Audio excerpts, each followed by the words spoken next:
दोस्तों स्वागत है आपका प्रॉफिट गैनर के एक नए वीडियो में। पिछले कई दिनों से मैं वीडियो नहीं बना पाया था, इसलिए आज मैंने वीडियो बना रहा हूँ। तो आज मैं आपसे बात करूँगा साइकिल ऑफ मार्केट इमोशन, कि जब भी हम मार्केट में कोई काम करते हैं तो हमें किस इमोशन से काम करना चाहिए और मार्केट कौन से इमोशन पे काम करता है और हमारा लॉस हो जाता है और बड़े ऑपरेटर हमारा लॉस से प्रॉफिट बनाते हैं। तो आइए हम देखते हैं इस मार्केट साइकिल को। तो देखिए, कोई भी चार्ट हो इसी तरह से चलता है। आप कोई भी स्टॉक का चार्ट ओपन करना और ये देख लेना, जब भी स्टॉक चलता है तो यहाँ से स्टार्ट होता है, तो यहाँ पे कोई रिटेल ऑपरेटर बाइंग नहीं करता है।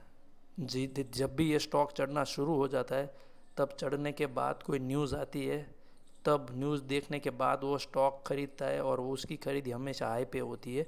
वो कभी बॉटम से नहीं खरीद पाता है, क्योंकि उसे पता ही नहीं होता है कि बॉटम से किस तरह से बाई किया जाता है। तो ये पूरी साइकिल मैंने ड्रॉ की हुई है, तो आप समझते हैं किस तरह से मार्केट हमारे पैसे हमसे छीन लेता है और बड़े ऑपरेटर को प्रॉफिट दे देता है।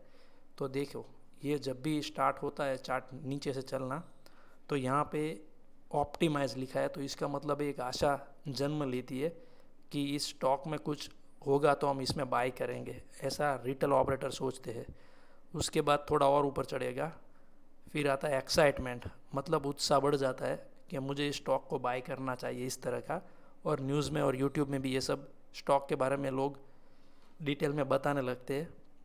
उसके बाद थोड़ा और स्टॉक ऊपर जाता है, तो लिखा है यहाँ पे थ्रिल, और रोमांच और उत्साह बढ़ जाता है कि नहीं, अब इस स्टॉक को बाय कर लेना चाहिए। अगर हम बाय नहीं करेंगे तो हम रह जाएंगे और स्टॉक ऊपर भाग जाएगा। फिर वहाँ पे बाइंग होती है यहाँ से, और फिर स्टॉक थोड़ा ऊपर जाता है, यहाँ पे लिखा है यूफोरिया, मतलब और उत्साह बढ़ जाता है और हम समझने लगते हैं आई एम स्मार्ट, मैंने अच्छा किया जो यहाँ से ख़रीद लिया, वरना स्टॉक हाथ से छूट जाता और यहाँ से मुझे लगता है बड़ा टारगेट आएगा। और न्यूज़ चैनल में भी लोग बड़ी बड़ी बातें करते हैं, यहाँ से बाय करो, इतना टारगेट है, 2 महीने होल्ड करो, और वो सब बात हम सोचते हैं और फिर दिमाग में लेकर उसे बैठ जाते हैं। फिर थोड़ा ऊपर जाता है और यहाँ पे जो होता है वो रिस्क का हाई पॉइंट होता है, जो होता है हाई स्टॉक का, और यहीं से लोग ज़्यादातर फंस जाते हैं और यहीं पे लोग खरीदी करते हैं बाइंग साइड की। और उसके बाद स्टॉक नीचे आता है, इधर लिखा है एनेक्सिटी, मतलब थोड़ी चिंता बढ़ जाती है। यहाँ पे स्टॉक जहाँ से आपने बाय किया वहाँ से थोड़ा नीचे गिरेगा तो थोड़ी चिंता तो बढ़ेगी। उसके बाद और नीचे जाता है डैनियल लिखा हुआ है, मतलब वहाँ पे लोग अपने आप को समझाने लगते हैं कि अगर मार्केट अभी गिर रहा है, निफ्टी नीचे आ रहा है, तो हमारा स्टॉक भी नीचे आएगा ना, उसमें स्टॉक की क्या खामी या मिस्टेक है। जब निफ्टी वापस से मुड़ेगा ऊपर की साइड, तब हमारा स्टॉक ऊपर चला जाएगा। तो वहाँ पे अपने मन को वो लोग समझाते हैं कि नहीं, कोई बात नहीं, निफ्टी गिर रहा है तो इसलिए हमारा स्टॉक गिर रहा है। फिर उसके बाद आता है ये पॉइंट, लिखा है फियर, मतलब थोड़ा डर लगने लगता है अंदर से।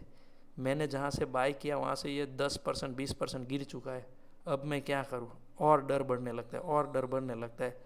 उसके बाद लिखा है डिस्परेशन, मतलब थोड़ी निराशा बढ़ जाती है, क्योंकि जो डर था उसका आगे का जो पॉइंट आता है वो है निराशा।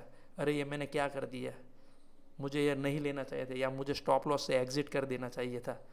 और निराशा बढ़ती जाती है और स्टॉक थोड़ा नीचे आएगा तो लिखा है पैनिक, मतलब आप इतने घबरा जाएंगे कि अब मैं क्या करूं, मेरा स्टॉक चल रहा था 500 रुपये, अब यह हो गया 350 रुपये, और बहुत पैनिक होगा आप अंदर से ही कि अब मैं क्या करूं, अब मैं क्या करूं, इस तरह से।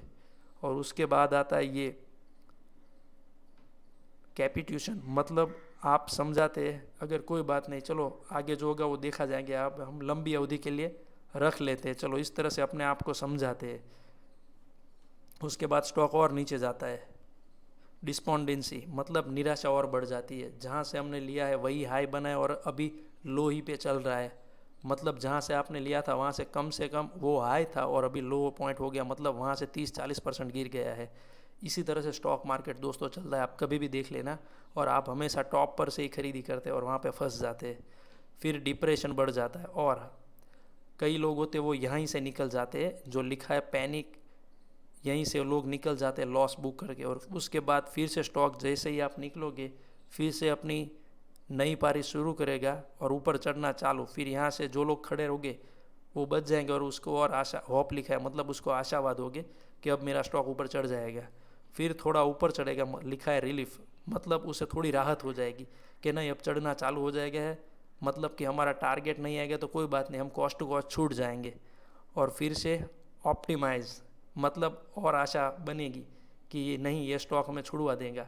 इसी तरह से दोस्तों स्टॉक मार्केट चलता है। कोई भी स्टॉक का चार्ट आप देख लेना कभी भी ओपन करके, इसी तरह से चलता है। लेकिन चार्ट खोलने के बाद आप ये सोचना कि मैं जहाँ पे बाय कर रहा हूँ वो टॉप है या बॉटम है, ये सोचने वाली बात है।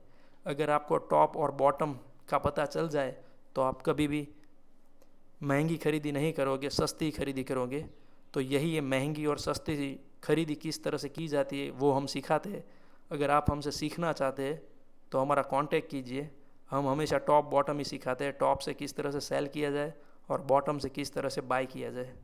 दोस्तों अगर आपको ये वीडियो अच्छा लगा है तो आप इस वीडियो को ज़्यादा से ज़्यादा शेयर कीजिए ताकि लोग लॉस से बचे और प्रॉफिट जनरेट करने के बारे में सोचने लगे और सीख के कमाएं। कहीं पर भी सीखो, मगर सीखने के बाद ही पैसा कमा सकते हो। बिना सीखे कभी भी कोई कमा सकता नहीं है। अगर बिना सीखे लोग कमा सकते होते तो फिर हम अपने बच्चों को स्कूल क्यों भेजते, डायरेक्ट इंजीनियर बना देते, डॉक्टर बना देते।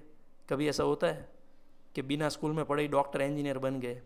तो उसी तरह से स्टॉक मार्केट भी सीखने की चीज़ है, उसको बिना सीखे कभी भी अप्लाई नहीं करना चाहिए। आप लॉस बड़ा बड़ा करते हैं लेकिन सीखने में पैसे नहीं लगाते हो। हमेशा एजुकेशन में पैसे लगाने चाहिए, ना कि लॉस पे या स्टॉक पे। पहले हमेशा एजुकेशन बहुत ही ज़रूरी है। ओके दोस्तों, थैंक यू। मिलते हैं अगले वीडियो में।